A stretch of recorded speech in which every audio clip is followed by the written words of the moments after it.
Hello CSC aspirants, আশা করি তোমরা সকলেই ভালো আছো এবং ডাব্লিউবিসিএসসি ইন্টারভিউ এর জন্য প্রিপারেশন নিচ্ছো।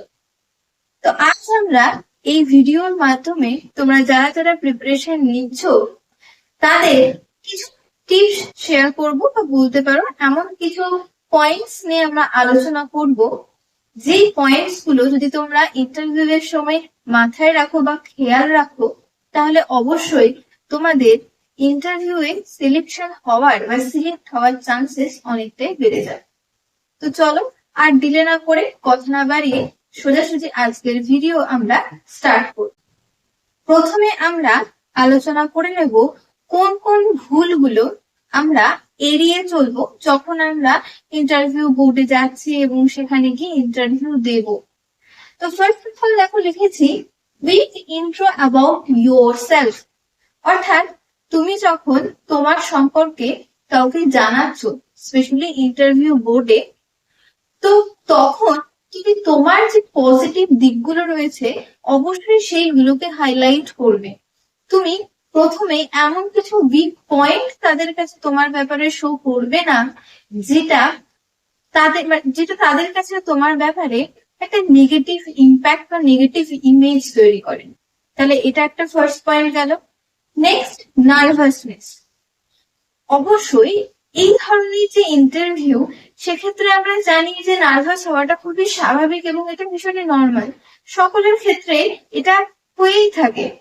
কিন্তু নার্ভাস যে তুমি রয়েছো সেই সকলের সামনে শো করা, পাগল করা বা বারবার করে হাত পা নাড়ানো, ঠিক আছে, বারবার করে ঘাম মুছা, চুলটাকে কানের পেছনে নিয়ে যাওয়া, এই ধরনের যদি তুমি কিছু জেস্টার বা কিছু বডি ল্যাঙ্গুয়েজ তাদেরকে শো করতে থাকো তাহলে কি হবে, তোমার যে নার্ভাসনেসটা রয়েছে সেটা কিন্তু তারা সকলেই বুঝে যাবে বা জেনে যাবে এবং তারা এটা বুঝতে পারবে যে তুমি তাদের সামনেই এতটা নার্ভাস। তাহলে একটা কলেজের যখন ক্লাসে অত স্টুডেন্টদের সামনে তুমি পড়াতে যাবে, তুমি তাদেরকে হ্যান্ডেল করবে কিভাবে, এই কনফিউশনটা বা সংশয়টা কিন্তু তাদের মধ্যে তৈরি হবে যখন তুমি সেই নার্ভাসনেসটা তাদেরকে দেখিয়ে দিচ্ছ এই ধরনের কিছু বডি জেস্টার্স ইউজ করে। তাহলে সেটা কিন্তু একদমই করা যাবে না।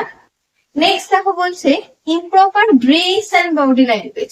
যখন তুমি এন্টার করছো, তুমি সেখানে বসছো, তো অবভিয়াসলি তোমার একটা ড্রেস, তোমার বডি ল্যাঙ্গুয়েজ, তোমার পশ্চার, তোমার ম্যানার, সমস্ত কিছু কিন্তু তারা দেখবে, কারণ তুমি এক প্রফেসর হিসেবে সেখানে নিয়োগ হতে চলেছো। তাহলে সেই ক্ষেত্রে তোমাকে কি করতে হবে, প্রপার ড্রেস কোড মেনটেন করতে হবে এবং ফর্মাল ভাবে, খুব বেশি আমরা বলবো না অতি রঞ্জকীয় যে পোশাক সেইগুলোকে তোমরা অবশ্যই অ্যাভয়েড করবে। একদম সাদা মাটা শাড়ি পরতে পারো মেয়েরা, বা ছেলেদের ক্ষেত্রে কিছু ফর্মাল শার্ট প্যান্ট তোমরা ক্যারি করতে পারো, অবশ্যই জিন্স বা এগুলো অ্যাভয়েড করার চেষ্টা করবে। আর কি হচ্ছে যে বডি ল্যাঙ্গুয়েজ, যখন তুমি বসছো, তাদেরকে গ্রিট করছো, বসছো, তো সেই সময় অবশ্যই তোমার বডি পশ্চারটা যেন সোজা হয়, তুমি একদম গিয়ে চেয়ারে হেলান দিয়ে বসবে না, এই জিনিসটা কিন্তু অবশ্যই মেনটেন করবে। তারপর giving false information at your CV. অনেকে কি করে যে তাদের ব্যাপারে পজিটিভ দিক দেখাতে গিয়ে এমন কিছু ইনফরমেশন অ্যাড করে দেয় যেটা হয়তো তার আদতেও নেই। হয়তো ইন্টারেস্টে বা হবিতে সে লিখে দিয়েছে গল্প বই পড়তে ভালোবাসে, উপন্যাস পড়তে ভালোবাসে, সে হয়তো লেখালেখি করে, কিন্তু যখন তাকে জিজ্ঞাসা করা হচ্ছে সে না তো কোনো গল্পের লেখকের নাম বলতে পারছে, রিসেন্ট কোনো ভালো বইয়ের নাম বলতে পারছে না, তো কি সে লিখেছে সেইটা কিন্তু আর সে বলতেই পারছে না। তাহলে এই জিনিসটা কিন্তু কি করবে, তার ব্যাপারে একটা ব্যাড ইম্প্যাক্ট তৈরি করবে যে কি সে তার ব্যাপারে ভুল ইনফরমেশন, মিথ্যে ইনফরমেশন দিচ্ছে। এটা অবভিয়াসলি একটা খুব বাজে দিক। নেক্সট, এবার তাহলে প্রশ্ন আসবে যে তাহলে আমরা ইন্টারভিউ যখন দিব কোন কোন জিনিসগুলো তাহলে খেয়াল রাখবো মাথায় রাখবো। যেরকম দেখো ফার্স্ট বলছে proper knowledge about your subject, most important. তুমি যেই সাবজেক্টে ফর্ম ফিল আপ করেছো, যেই সাবজেক্টে তুমি প্রফেসর হতে যাচ্ছ, অবশ্যই সেই সাবজেক্টের ব্যাপারে তোমার ডেপথ নলেজ থাকা দরকার, ম্যান্ডেটরি। ওকে, দেন হচ্ছে মেনটেন আই কন্ট্যাক্ট।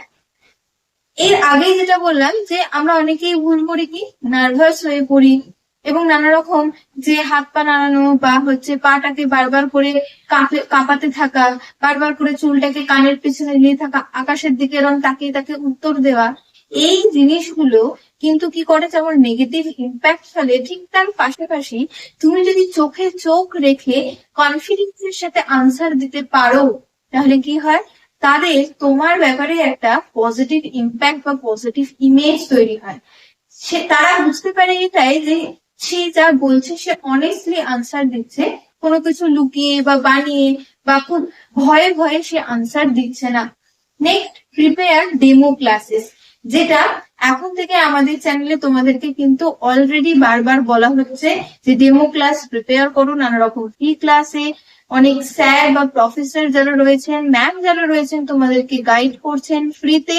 তার সাথে সাথে যারা এই চ্যানেলের মেম্বার্স রয়েছে বা পেড ব্যাচে পড়াশোনা করছো, তারা জানোই যে ডেমো ক্লাস প্রিপেয়ার করাটা কতটা ইম্পর্টেন্ট। এবং ডেমো ক্লাসের মাধ্যমে তুমি কিন্তু কি করতে পারবে, তোমার যে নলেজ রয়েছে সাবজেক্টে সেটা তুমি রিফ্লেক্ট করতে পারছো তাদের সামনে, যে তুমি কিভাবে ইন্টারাক্ট করবে ছাত্রদের সাথে, তুমি কিভাবে একটা টপিককে কত সুন্দরভাবে প্রেজেন্ট করতে পারবে, যাতে ওই বয়সের ছেলে মেয়েদের কাছে, স্টুডেন্টদের কাছে তুমি সেই টপিকটাকে অনেক বেশি ইফেক্টিভ করতে পারো। অর্থাৎ ইফেক্টিভ লার্নিং তুমি কতভাবে দিতে পারছো সেটা কিন্তু তোমার ডেমো ক্লাসের মাধ্যমে তুমি তাদেরকে দেখাতে পারছো। অর্থাৎ এটা ভীষণ ইম্পর্টেন্ট। নেক্সট দেখো, পজিটিভ অ্যাটিটিউড। তোমরা জানো যে এর আগে একটা ভিডিওতে আমি চেষ্টা করছিলাম তোমাদেরকে এমন কিছু প্রশ্ন জানাতে, যে ধরনের প্রশ্নগুলো আসার বা প্রশ্নগুলো পড়ার চান্সেস থেকে থাকে ইন্টারভিউ বোর্ডে। তাহলে সেখানে তোমাকে এমন কিছু প্রশ্ন করতেই পারে যে তুমি অধ্যাপক কেন হতে চাও, বা আপনি অধ্যাপক কেন হতে চান, আপনি কতটা এখানে শ্রম দিতে পারবেন, ঠিক আছে, এরকম ধরনের কিছু কিছু, বা আপনার দায়িত্ববোধ কি কি হতে পারবে, এরকম ধরনের কিছু প্রশ্ন, ট্রিকি কোয়েশ্চেন তোমাকে জিজ্ঞাসা করবে। যেই প্রশ্নগুলোর উত্তর তোমাকে এত সুন্দরভাবে পজিটিভ ওয়েতে দিতে হবে যে তুমি কি করতে চাইছো সেখানে একটা পজিটিভ ইম্প্যাক্ট, তুমি শুধুমাত্র কলেজ না, তুমি তোমার সমাজ যেটা রয়েছে তার উপরও একটা পজিটিভ ইম্প্যাক্ট ক্রিয়েট করতে চাইছো। এই সমস্ত কিছু মিলিয়ে মিশে একটা পজিটিভ আনসার দাও। সবসময় ইতিবাচক মনোভাব যখন রাখবে, তখন তারা বুঝতে পারবে যে এই মানুষটি কিন্তু কি করবে, যে কলেজের যারা স্টুডেন্ট রয়েছে, যারা আজকাল বড্ড বেশি ডিপ্রেশন বা স্ট্রেস নিয়ে ফেলে বা ফ্রাস্ট্রেটেড হয়ে যায়, তাদেরকে কত সহজে হ্যান্ডেল করতে পারবে। নেক্সট দেখো, গুড কমিউনিকেশন স্কিল। এটা মোস্ট ইম্পর্টেন্ট। তুমি কিভাবে কমিউনিকেট করছো। দেখো এখানে কিন্তু আমি কোনো পার্টিকুলার কোনো ল্যাঙ্গুয়েজ মেনশন করিনি, এর আগেও বারবার আলোচনা করেছি যে ল্যাঙ্গুয়েজটা এখানে ইম্পর্টেন্ট না। আমরা ল্যাঙ্গুয়েজ, অর্থাৎ যেহেতু আমরা ওয়েস্ট বেঙ্গল বোর্ডের একটা কলেজ সার্ভিস কমিশনের ইন্টারভিউ এর কথা বলছি বা প্রিপারেশন নিচ্ছি, সেক্ষেত্রে আমাদের বাংলা ভাষাটা আসাটা ভীষণ ইম্পর্টেন্ট বা ভীষণ স্বাভাবিক আমাদের কাছে। এবার যারা চাইছো যে তাদের সংস্কৃততে তারা পড়াশোনা করেছো, কেউ হিন্দিতে পড়াশোনা করেছো বা তার সাবজেক্ট সেটা, তাহলে সেক্ষেত্রে অবভিয়াসলি তোমরা সেই ভাষা ব্যবহার করতেই পারো, এবং যাদের অবশ্যই সাবজেক্ট ইংলিশ তারা সেক্ষেত্রে ইউজ করতে পারো। এছাড়াও যাদের খুব বেশি সাবলীল বা যারা খুব বেশি সাবলীল এই ধরনের ভাষাতে, ইংলিশে বা হিন্দিতে, তারা ইউজ করতে পারো। বাট তোমরা চাইলে কিন্তু তোমাদের মাতৃভাষার মাধ্যমে তোমরা তোমাদের যে সাবজেক্ট নলেজ সেটাকে সেখানে বলতে পারো তাদের সামনে। আর একটা কি, কমিউনিকেশন যেটা বলছিলাম স্কিলের বলতে আমরা এখানে কি বলছি, যে তুমি যখন কথা বলবে তখন সেই ভাষাটা, যে ভাষাই বলো না কেন, সেটা যেন তাদের কাছে বোধগম্য হয়, তারা যেন বুঝতে পারে, স্পষ্টভাবে উচ্চারণ করতে পারো। তুমি এমন কিছু করবে না বা এমন কিছু ভাষা প্রয়োগ করবে না যেটা মনে হয় যে শ্রুতিকটু বা সেই ভাষা সেখানে প্রয়োগ করা উচিত না। তাহলে এরকম ধরনের কোনো ভাষা তুমি অবশ্যই সেখানে ব্যবহার করবে না। এবং যখন তোমাকে কোনো প্রশ্ন বলা হবে বা জিজ্ঞেস করা হবে, চেষ্টা করবে খুব সুন্দরভাবে গুছিয়ে আনসার করতে, সময় নিয়ে গুছিয়ে থেমে ধীরে সুস্থে আনসার করতে, খুব তাড়াতাড়ি ভাবে। কারণ অনেকে কমিউনিকেশন স্কিলের মধ্যে এটাও পড়ে যে অনেকেই দেখেন খুব দ্রুত কথা বলে, কিন্তু এই দ্রুত কথা বলার ফলে তার অর্ধেক কথা হয়তো আমরা বুঝতেই পারবো না, বা যারা ইন্টারভিউ থাকবেন তারা বুঝতেই পারলেন না। তাহলে সে কি বলতে চাইলে যদি সে বোঝাতেই না পারে, তাহলে আমরা কি করে বুঝবো যে সেই ক্যান্ডিডেটটা অ্যাকচুয়ালি সিলেক্ট হওয়ার জন্য যোগ্য কি যোগ্য না। খুব ধীরে ধীরে কথা বলাটাও যেমন ভালো না, আবার খুব দ্রুত কথা বলাটাও ভালো না। একটা প্রপার একটা টোন মেনটেন করতে হবে, স্পষ্ট ভাবে কথা বলতে হবে, উচ্চারণ যেন ঠিকঠাক থাকে, ঠিক আছে?